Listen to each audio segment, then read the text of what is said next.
রবিবার অমিত শাহর সভায় ডাক না পেলেও জামাই ষষ্ঠীতে আমন্ত্রণ পেয়ে শ্বশুর বাড়ি গেলেন বিজেপির প্রাক্তন সাংসদ তথা প্রাক্তন রাজ্য সভাপতি দিলীপ ঘোষ।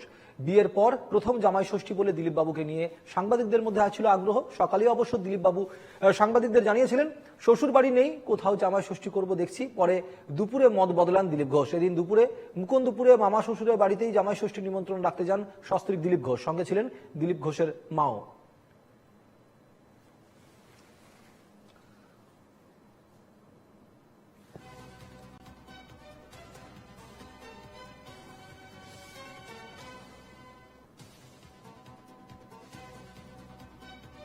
মুকুন্দপুরে মামা শ্বশুরের বাড়িতে প্রথম জামাই ষষ্ঠী, সস্ত্রীক এবং মাকে নিয়ে হাজির হয়েছিলেন মামা শ্বশুরের বাড়িতে মুকুন্দপুরে।